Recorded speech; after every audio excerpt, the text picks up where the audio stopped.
All right, guys, we have major breaking news that just came out here. Now, I'm coming to you like within 2 minutes of seeing this. So the details right now are few and far between, but I'll tell you what's floating out there in the ether. It is confirmed that Israel has directly attacked Iran. Now, leading up to this, we all know the chain of events. You had Israel attack the Iranian consulate in Syria.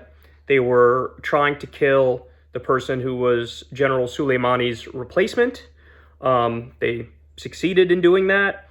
Now, understand that alone is a direct act of war. If you're bombing an Iranian consulate, that's the same as bombing Iranian soil. So in response to that, Iran launched an attack on Israel, but basically the point of the attack was more to serve as a warning because they gave everybody a lot of time to react. It was like 2 or 3 hours in advance they said they were going to do it. They purposely only picked military targets.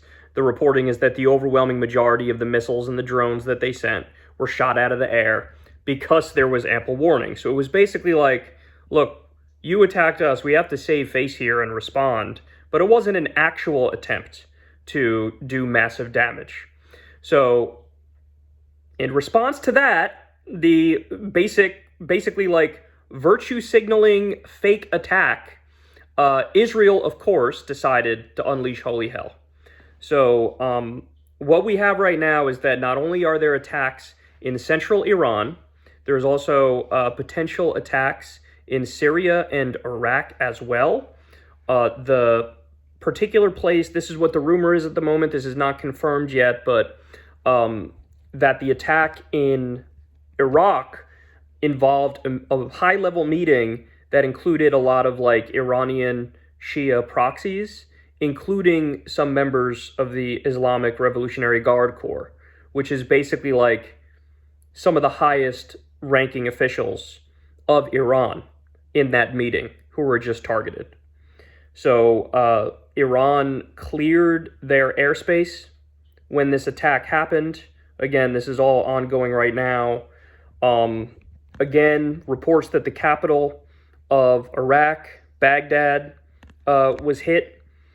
The Iranian Revolutionary Guard Corps came out and said, verified that there was an attack on Isfahan. Now, this place, this is what I predicted would happen, guys. This place is where they have one of their main nuclear facilities. And I told you that I thought Israel was going to retaliate. They did. And they targeted their main nuclear facility. Now, there's reports of strikes elsewhere as well in Iran, so it could be multiple nuclear facilities. So everybody needs to understand we are in a treacherously dangerous moment right now. We all know Netanyahu has wanted war with Iran going all the way back to when George W. Bush was in office. And, you know, he was a cheerleader for the Iraq war. He was very open about the fact that he also wants regime change in Iran. He's been lusting for it. He's been maneuvering to bring it about. And then now we're at a place where it looks like he's going to get his wish. And, man, look, I want to be able to come out here and tell you guys that, like, hey, Joe Biden said some words about if you attack Iran back, like, you're kind of on your own. We're not going to aid and abet you with that. But the fact of the matter is, Joe Biden says a lot of shit about, oh, we're against the bombing of civilians in Gaza, and, you know, you guys need to be more careful and targeted. And then ultimately, when push comes to shove, what happens? He ends up giving Israel the green light. We've sent them more money. We've sent them more weapons. And in this instance, my fear is, I mean, we're already at war here. Like, Iran and Israel are already at war. When you have one strike, a retaliatory strike, and then another retaliatory strike, that's war. But my fear is the U.S. is not just going to provide arms and money, but also we will be dragged in quite directly, right? Really devastating. Iran had made clear, crystal clear, that if you attack us back, after you already attacked the consulate and we did our little virtue signal response, if you attack us back again, the next time it won't be a virtue signal response. It'll be a real response. And if that's the case, Israel's about to get hit hard. They're about to get hit hard. And then Israel will respond again. And here we are. So, the war in Iraq growing up was a major eye-opening moment for me. It was an enlightenment moment of like, holy shit, stuff is really incredibly fucked up. And what's happening in Gaza, I think, is a wake-up call for the younger generation. But we might have another chapter here of a giant war with Iran. And Iran is 4 times larger than Iraq, guys. It could make the Iraq war look like peanuts in response to it, if this continues to go the direction that it's going. And I guess final word I'll say on this. Netanyahu and the Israeli government, they are the single most unhinged group of motherfuckers on the planet. I mean, there's literally no logical, rational argument for acting the way that they act. They're totally rabid and unhinged.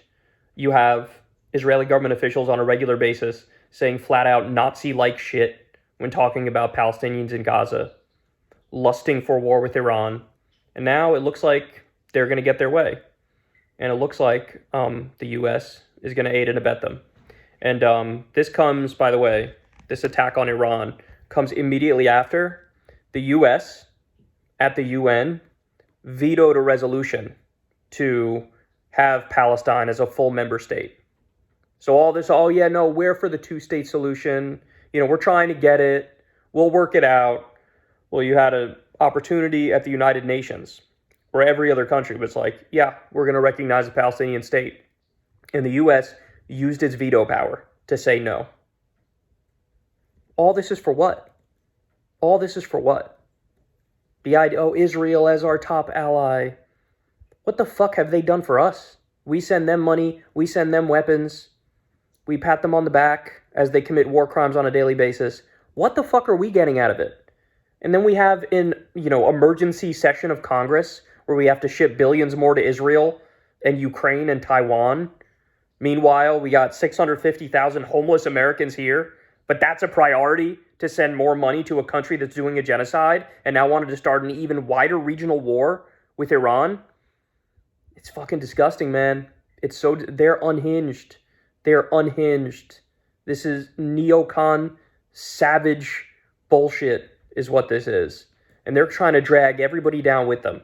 You know who's going to sleep well tonight? You know who's going to be really happy tonight? All the evangelical, fundamentalist, end times Christian people. They're going to sleep like babies.